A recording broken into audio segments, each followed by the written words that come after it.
Pemirsa, masih bersama program talkshow kita kali ini, yaitu dalam Pesona Talkshow, yaitu dengan tema kita adalah pencegahan dan penanganan stunting di Kota Pangkal Pinang. Masih bersama narasumber yang setia dari tadi, yang sudah menyampaikan secara detail penanganan stunting di Kota Pangkal Pinang, kemudian juga sudah menyampaikan bahwa bagaimana untuk menjadi yang terbaik. Nah, saat ini beliau menjabat di Kota Pangkal Pinang. Baik, Pak Budi, masih kita lanjutkan. Lanjut. Udah ngantuk belum, Pak? Belum. Oh, belum. Masih semangat ternyata ya, karena Pak Budi ini selalu semangat setiap edisi dan setiap hal apapun. Pak Budi, tadi kita sudah berbicara stunting, profil sudah, kemudian tentang Ibu Nyonya juga sudah ya Pak ya, bahwa beliau adalah seorang ASN dan beliau juga kebetulan menekuni dunia UMKM juga ya Pak ya. Jadi banyak sekali inovasi-inovasi yang bisa dikolaborasikan dengan istri tercinta. Nah, Pak Budi, sedikit saja biar masyarakat juga paham nih, bagaimana sih hidup harmonis atau menjadi keluarga sakinah mawaddah di samping dengan padatnya kegiatan. Tadi juga disampaikan, anak juga protes, mau jalan-jalan, kayaknya udah menipis kasih sayangnya. Kan anak pasti merasa begitu ya Pak Budi ya, karena anak-anak itu pada dasar sensitif. Baik pemirsa, kita dengarkan kiat-kiatnya bagaimana menjadi seorang suami yang baik dan bijaksana terhadap istri tercinta dengan tugas-tugas negara yang sangat padat. Silakan Pak Budi. Pemirsa, tentunya membangun rumah tangga itu mudah, tidak gampang. Gampang, tidak mudah. Artinya komunikasi. Ya, jadi selama saya berumah tangga di tahun 2012 bulan 2 tanggal 2 bulan 2 2012, tepatnya di Wilhelmina ini. Orang yang pertama kali nikah di hutan. Nah, ini saya Mbak. Dulu hutan? Hutan, kan masih ada lapangan poli, liang, dan sewanya cuma 250.000 itu. Iya. Kemudian kan ngapain di gedung mahal-mahal, saya di hutan itu. Dan Pak Zul almarhum, benar apa dek Bud kalau kawin di sini? Benar Pak. Jadi itu saya chat semua tuh Mbak, pondok-pondoknya, kecuali Tugu Kemenangan itu yang nggak saya chat gitu kan, Tugu Kemerdekaan itu. Nah dari situ istri kan Majalengka jauh ya, 1 tahun kita jarak jauh, habis itu baru beliau pindah ke sini. Nah intinya komunikasi, tidak ada komunikasi yang terputus. Nah jadi alhamdulillah selama kita berumah tangga tidak ada yang namanya apa ya, berkelahi kata orang itu ribut-ribut enggak. Jadi karena saya ini tipenya, kami ini bukan takut sama istri, tapi mereka terlalu berani gitu kan. Nah saya ini tipe orangnya kalau sudah ini saya lebih baik diam gitu. Berbeda dengan bekerja. Kalau bekerja saya kebalikannya gitu kan. Nah jadi tentunya punya anak 1, 2, 3 dan saya belum pernah liburan sama anak-anak kecuali yang kemarin di Belitung. Nah itu pun tersentuh hati saya itu ketika anak sudah masuk kelas usia naik kelas 4 si Naya itu. Abang kelas 2, adik belum sekolah. Ya kita ini belum pernah jalan-jalan tuh kan. Nah di situ saya baru ingat, oh iya saya ini punya keluarga itu. Gak pernah saya cuti Mak. Saya nggak pernah ambil cuti, ya kan. Nah cutinya apa namanya istilahnya mudik pas di provinsi. Nah itulah, selebihnya saya nggak pernah. Jadi ya mulai kita isi dengan liburan keluarga, dan istilahnya ternyata ya genjet itu HP ini itu memang musuh terbesar kita. Ya apa ya, ketika kumpul keluarga ini memang agak aneh kalau kita megang handphone ya kan. Betul. Memang agak aneh, saya pun ngerasa anak-anak happy tapi kita masih asik dengan kerjaan gitu kan. Kalau istri sih nggak pernah tegur, tapi dari segi sikap itu udah, oh ya saya ini kan seumur hidup nggak pernah matiin handphone kecuali lowbat, dan lowbat pun nggak pernah karena ada power bank. Maka istri itu kalau HP saya lowbat itu nggak masuk akal bagi dia, karena saya orangnya kan semua serba prepare gitu kan. termasuk isi liquid saya juga lengkap di mana-mana, ada di mobil, ada di sini, dimanapun ada gitu. Dan memang, wah ini harus mode pesawat lah. Nah, saya buat mode pesawat, baru Mbak, oh ya begini rupanya tanpa tanpa itu kan handphone. setan gepeng istilahnya kan. Nah, jadi memang baru kita hidup enjoy itu kan. Oh ini rupanya resepnya. Kalau enggak lagi ngumpul telepon, cut. Dan saya nggak ada tipe buka udah nanti itu nggak ada tipe saya. Pasti saya angkat mau nomor dikenal atau enggak gitu kan. Iya, tetap saya respon. Nah, jadi kalau itu mode pesawat dah selesai. Jadi saya udah dapat rumusnya. Jadi kalau kumpul keluarga dah mode pesawat. Beda kalau misalnya seandainya di rumah ya, walaupun lagi kumpul macam ya itu bisa next bisa malam atau apa kita balas gitu. Jadi masyarakat memang ternyata apalagi pas jadi PJ ini 3 bulan ini kita press gitu kan. Saya juga sudah ngomong sama anak-anak, sudah ngomong sama orang tua, nak mohon pengertiannya. Ayah nggak lama menjabat, kita berikan yang terbaik untuk Pangkal Pinang. Dan mohon pengertiannya gitu kan. Ya mungkin selama ini ayah bisa ngantar kalian sekolah, sementara ini dengan sopir. Sesekali saja kemarin ngantar, tuh bahagianya luar biasa Mbak. Apalagi dengan mobil VW kemarin tuh kan, itu bahagia mereka luar biasa. Nah inilah yang kami lakukan.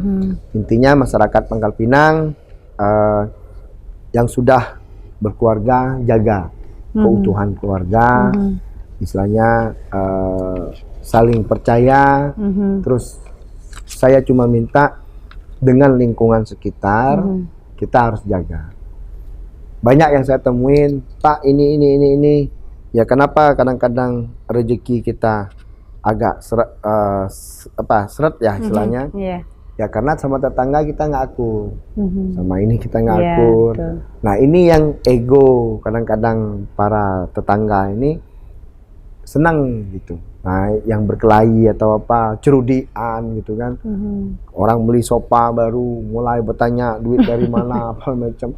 Nah yang seperti ini nih kita jauhi supaya rezeki kita bisa lancar. Saya bukan ustadz, saya bukan kiai, tapi yang saya dapatin di lapangan ya seperti itu.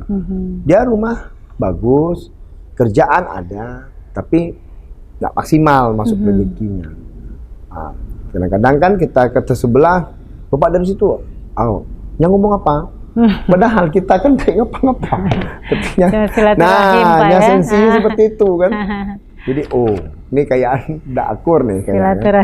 Ya, jadi gitu sih Mbak, istilahnya membangun keluarga itu adalah komunikasi. Saya makan nih, kalaupun ibu lagi kerja, Bun, ayah makan di sini gitu kan. Nah, beliau juga ngasih tahu. Nah, jadi intinya komunikasi seperti itu. Nah, sholat, segala macam. Nanti ayah udah sampai rumah langsung sholat ya. Ya, makanya tadi saya sampaikan langsung sholat gitu kan. Nah, intinya saling seperti itu. Itu aja Mbak. Luar biasa ya Pak ya. Ternyata pemirsa tipsnya tadi udah dibagi ya, bagaimana menjadi keluarga sakinah, mawaddah dan warohmah itu adalah komunikasi ya. Dengan komunikasi menjelaskan semuanya. Betul ya Pak Budi ya? Baik Pak Budi, selama menjabat kurang lebih 3 bulan, saya mau nanya dulu, Bapak kan tinggal di Kota Pangkal Pinang ya Pak ya? Betul. Sekolah juga saya lihat profilnya di Kota Pangkal Pinang, walaupun kelahirannya tadi Habang ya Pak ya? Nah, baik Pak Budi, terkait dengan Kota Pangkal Pinang yang Bapak bikin tagline, bukan dibikin sih Pak, memang tagline-nya seperti itu ya, Pangkal Kemenangan ya Pak ya, Pangkal Pinang itu. Nah, di sini kami atau masyarakat Kota Pangkal Pinang saya pengen tahu kesan pertama Pak Budi menginjak sebagai PJ Wali Kota Pangkal Pinang. Kesan pertamanya apa nih Pak, melihat masyarakat Kota Pangkal Pinang, walaupun Bapak domisili Pangkal Pinang, kemudian program-program yang sudah harus dijalani juga cukup padat. Bagaimana Pak Budi menyikapinya? Ya, saya nggak pernah bermimpi bisa kembali sementara ya di Pangkal Pinang ini, karena saya hijrah langsung ke Pangkal Tengah, habis itu ke provinsi. Nah,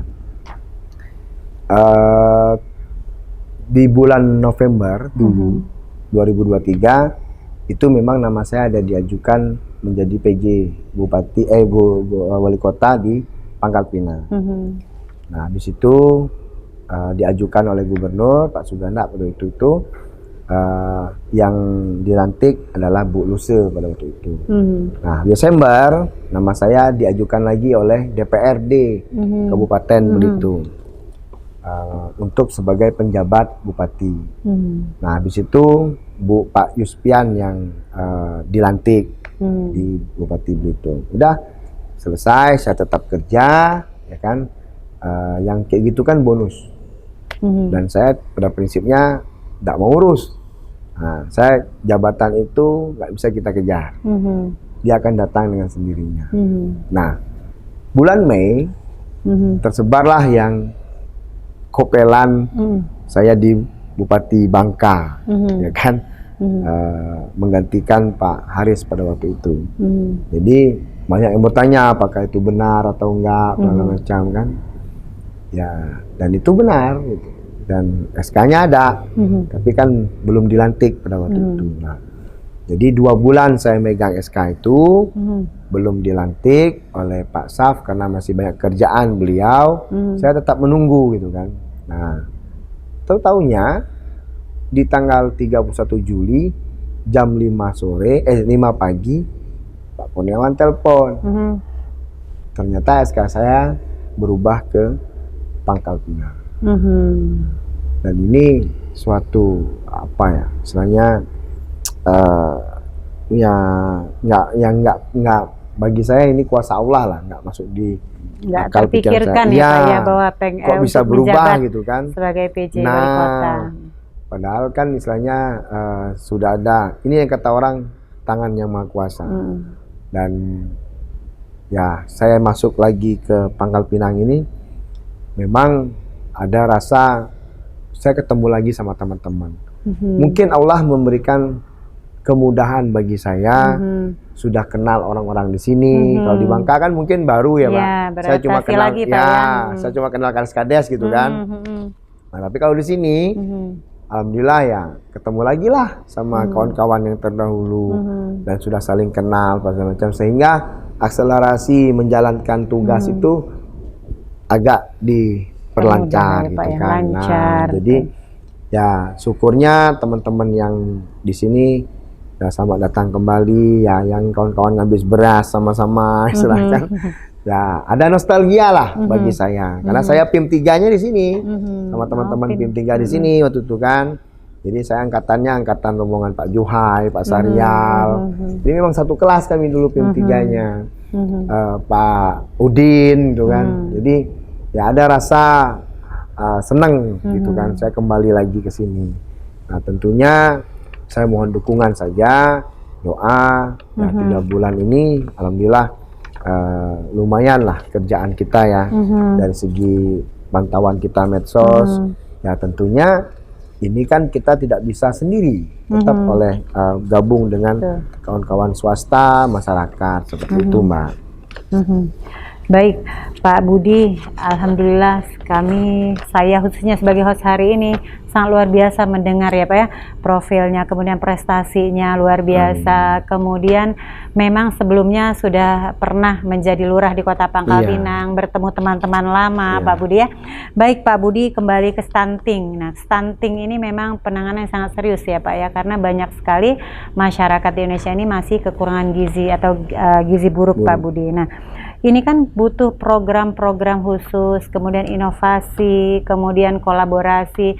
Yang pasti kolaborasi inilah yang butuh kedekatan-kedekatan lagi kepada seperti tadi organisasi-organisasi. Nah, bagaimana Pak Budi untuk inovasi penanganan stunting yang ada di Kota Pangkal Pinang ini Pak? Ya, seperti yang saya sampaikan tadi, bahwa Merdeka Stunting terus kolaborasi dengan pihak-pihak ini adalah salah satu inovasi. Inovasi kita ini kan tidak berupa fisik ya, tetapi berupa sistem kerja, terus regulasi juga.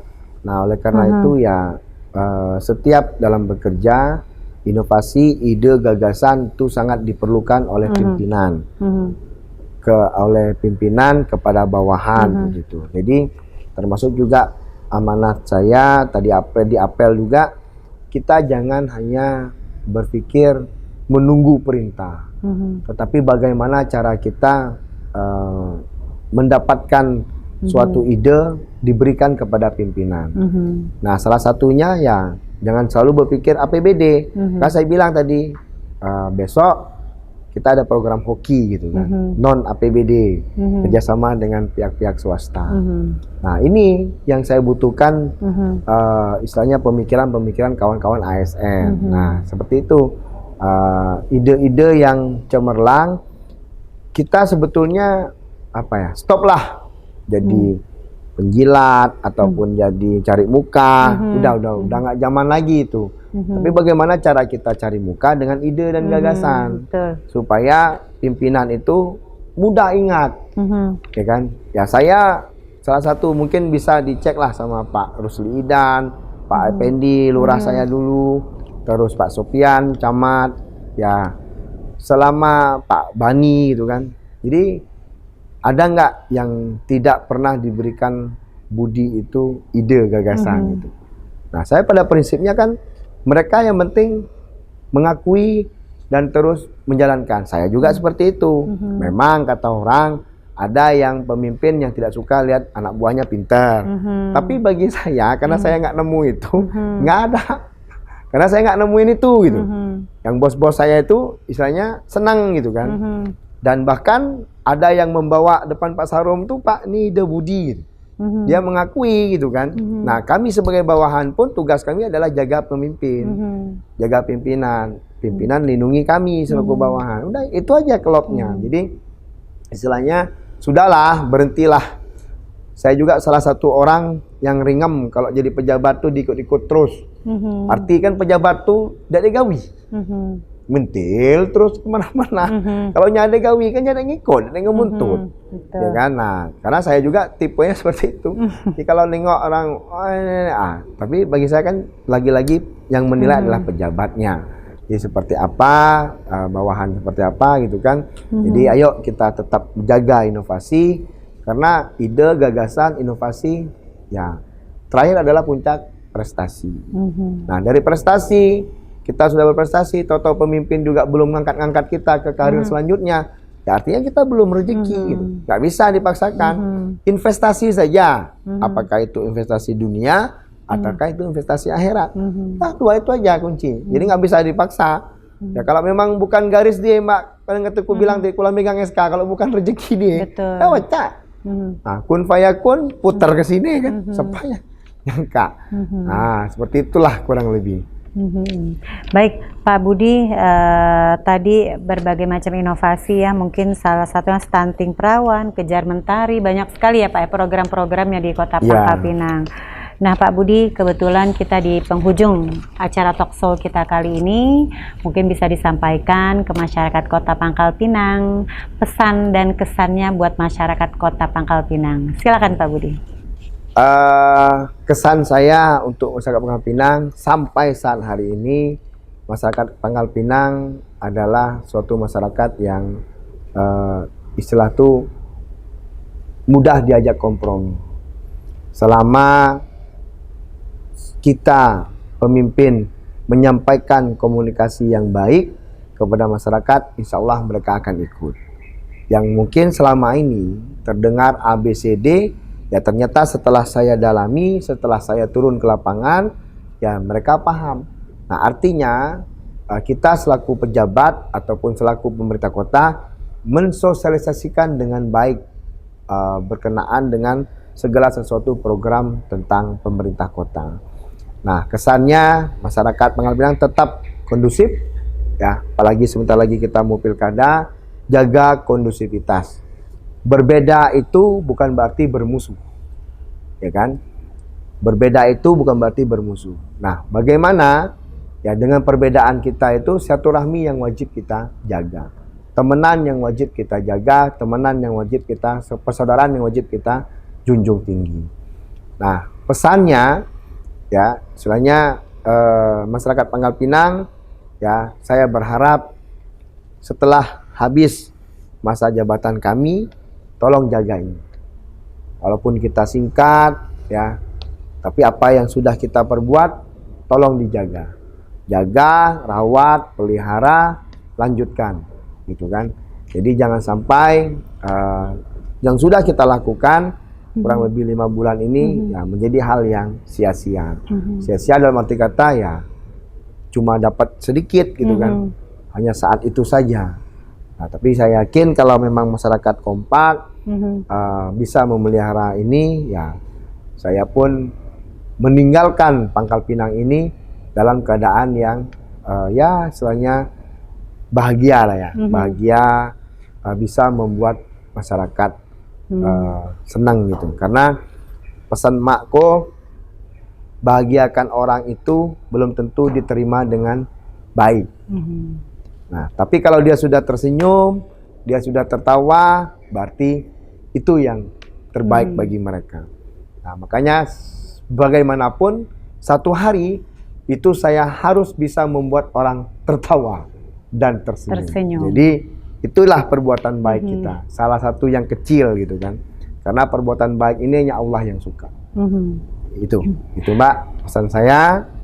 Saya juga makasih kepada Mbak Sumi, Pesona TV, sukses dan jaya selalu, tetap istilahnya meliput hal-hal yang positif, hal-hal yang membangun, bisa berkolaborasi dengan pemerintah, baik kota, kabupaten maupun provinsi.